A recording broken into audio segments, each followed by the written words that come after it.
Welcome back to the Forge. There's been some changes over the last couple of weeks, and I've started on a second book, the second book being called Revolution. What I've been finding is that there are stages to this evolutionary process. And the awakening, or that first encounter that triggers this process, then has to go through many stages, and it's all part of us awakening to a much larger reality. There are so many things that we have to examine within ourselves and the world around us, and that takes time. Very often there are triggers that happen to open a new phase of our inquiry. So what I've realized about Thomas is that the sayings help us to define and refine the search. One of the problems that I've noticed and I've been asked about is, where do you start? Where do you begin to look for something that is everywhere? Where do you look for something that you are completely immersed in all of the time? And that's an extraordinary thought. And it leaves people in that place of, I don't know where to begin. And so the sayings are this refining process. It defines the parameters of our search. And the pairings or groups of sayings aim our thoughts in a particular direction. And it is that which is what we describe as the path or the way. Jesus says, I am the way, I am the truth, and I am life. I am the way. So it's interesting that when we start to look at the sayings and we re-look at Thomas, and we stop thinking of it as the Gospel of Thomas, and we start looking at it as a training manual. And we disassemble it, and because we now have the Thomas code, we can put it into the pairs or groups of three or larger groups that define what we're looking for. Now, each one of those groups opens up a train of thought that helps us question who we are, how we've become programmed by the world and our immersion in everyday life, and why we don't question how we've become how we are. If you imagine us as a blank canvas, then what happens during early childhood and through teens and as we develop as an adult, we get programmed, we get our beliefs and fears and phobias and habits, and all those things that create our character are based on our responses and our reaction and the information that we are given about how the world is. Then we carry on with that because that's what everybody else is doing. When you have that awakening, and when you start to ask those questions about who and what you are, you discover that there is a very different reality, and one that nobody else is responding to.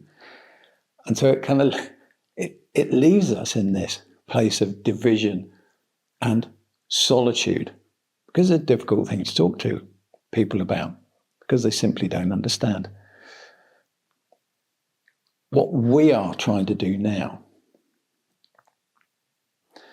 is to change the information that is given out so that people have a new set of information. They have new ideas, new thoughts. And in a lot of cases, many people are going to say, wow, what a relief.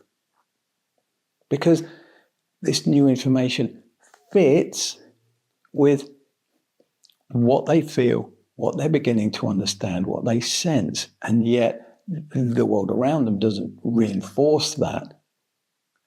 So many of you, when you read Thomas and when you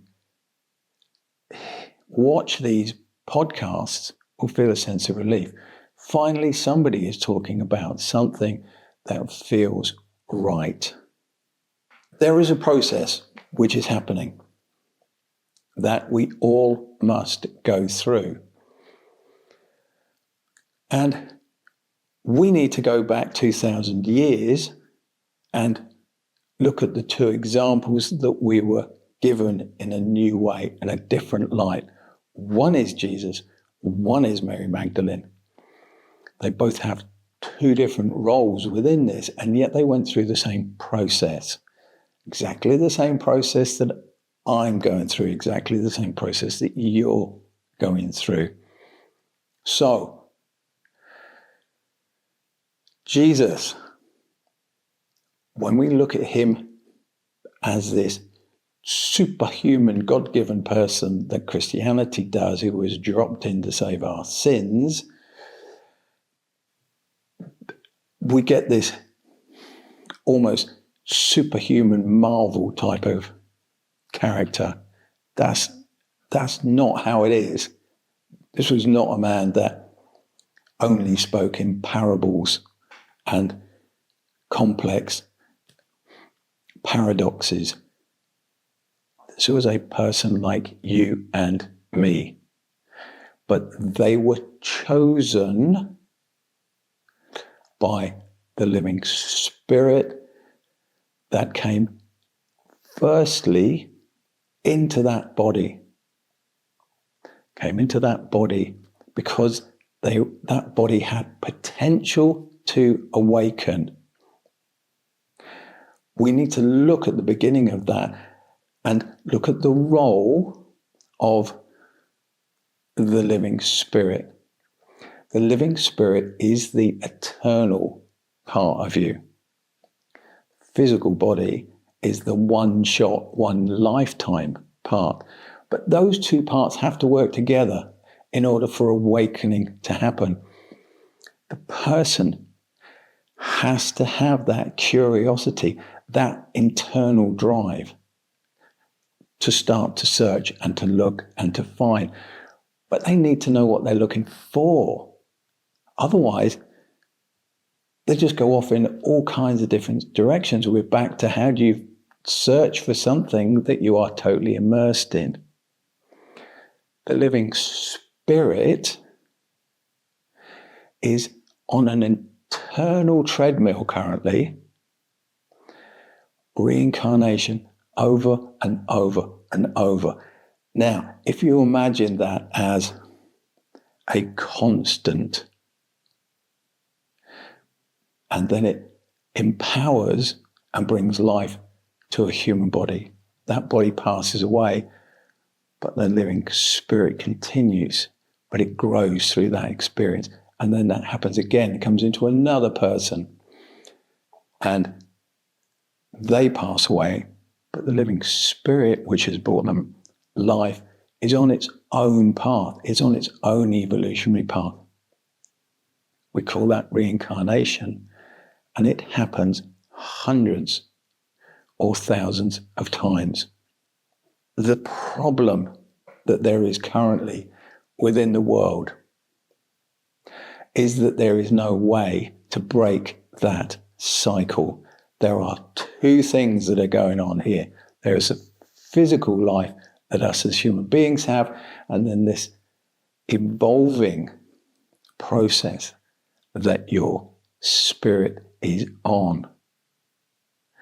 But there's no way out of that. Current religious practices create no pathway to break that cycle. And that is also what we are here to do. And that information is within the sayings that we've been given in Thomas. Now, there are 3 states of consciousness that we really, really need to understand this whole process. The living spirit, which is the individual spirit, which is on its own evolutionary pathway, that is given, I guess is the word, a human person to incarnate into for that lifetime.